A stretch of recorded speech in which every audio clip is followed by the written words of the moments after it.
పిల్లల ముందే విషం తాగి దంపతులు ఆత్మహత్యకు ప్రయత్నించిన ఘటన విజయవాడ శాంతినగర్లో జరిగింది. పిల్లలకు విషం ఇవ్వటానికి మనసొప్పక దంపతులు మాత్రమే తాగారు. దీంతో దంపతులను ఆసుపత్రికి తరలిస్తూ ఉండగా తల్లి ప్రాణాలు కోల్పోయింది. తండ్రి పరిస్థితి విషమంగా ఉంది.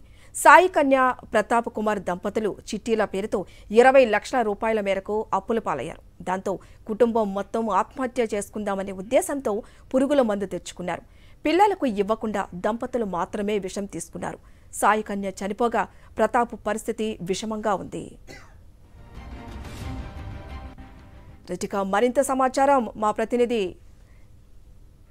సతీష్ అందిస్తారు. సతీష్, చెప్పండి, మరి సాయి కన్య చనిపోయినట్లుగా మనం చూస్తూ ఉన్నాం. అలాగే ప్రతాప్ పరిస్థితి ఏ విధంగా ఉంది ప్రస్తుతం?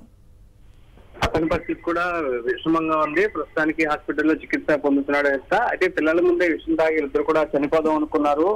విజయవాడ శాంతినగర్ లో ఈ ఘటన చోటు చేసుకుంది. అయితే పిల్లలకు విషం ఇవ్వడానికి మనసు ఒప్పుకోకపోవడంతోనే ఇద్దరు కూడా విషం తాగి చనిపోవాలని డిసైడ్ అయ్యారు. అయితే పిల్లల ముందే తల్లి వెలవెల్లాడుతూ కూడా చనిపోయింది. ఇది గ్రహించినటువంటి పిల్లలు చుట్టుపక్కల కూడా పిలుచుకొచ్చారు. అయితే ప్రస్తుతానికైతే తండ్రి హాస్పిటల్లో చికిత్సకున్నాడు. సాయి కన్య ప్రతాప్ కుమార్ అనేటువంటి ఇద్దరు దంపతులు కూడా చీటీల పేరుతో అప్పులు చేశారు. సుమారుగా 20 లక్షల రూపాయల వరకు అప్పులు పాలవడంతో కుటుంబం మొత్తం ఆత్మహత్య చేసుకుందామని భావించారు. ఈ కారణంతోనే నిన్న సాయంత్రం పురుగుల మందు తెచ్చుకుని ఇంట్లో నలుగురు కూడా సేవించి చనిపోయిన నిర్ణయించారు. అయితే ప్రతాప్ కుమార్ అన్నింటినీ కూడా 4 గ్లాసుల్లో పోసిన తర్వాత పురుగుల మందు పోసినటువంటి 2 గ్లాసుల్లో ఇద్దరు పిల్లలకు మాత్రం కలిపి పోసి పిల్లలకు పిలిచాడు. అయితే వారికి ఆ చెరువు గ్లాస్ ఇచ్చి తాగించాలని భావించే లోపే పిల్లలను చంపడానికి వారికి మనసు ఒప్పుకోలేదు. దాంతో పిల్లలకు ఇవ్వాలనుకున్నటువంటి గ్లాసులోని పల్పి ఆరెంజ్ ను సాయి కన్య తాగేసింది. అయితే ఆ సాయి కన్య తాగేగానే పాయిజన్ డోసు ఎక్కువ ఉండడంతో ఆమె వెలువెల్లాడుతూ చనిపోయింది. అయితే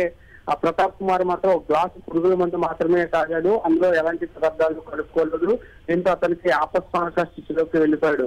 ఈ విషయాన్ని గమనించినటువంటి పిల్లలు చుట్టుపక్కల వారిని తెలిసిలోపు తల్లి చనిపోవడంతో పాటు తండ్రి పరిస్థితి కండిషన్ సీరియస్ గా ఉంది. ప్రస్తుతం తండ్రి విజయవాడ ప్రభుత్వ ఆసుపత్రిలో చికిత్స పొందుతున్నాడు. అతని పరిస్థితి కూడా ఆందోళనకరంగా ఉందని కూడా వైద్యులు చెప్తున్న పరిస్థితి. ఏదైనా కూడా అప్పుల బాధతో కన్నా పిల్లలు ఎదిగితే తల్లి చనిపోయి తండ్రి అపస్మారక స్థితికి వెళ్ళిపోయిన ఘటన మాత్రం విజయవాడ శాంతినగర్ పాలన మాత్రం తీవ్ర విషాదాన్ని నింపుతున్నారు.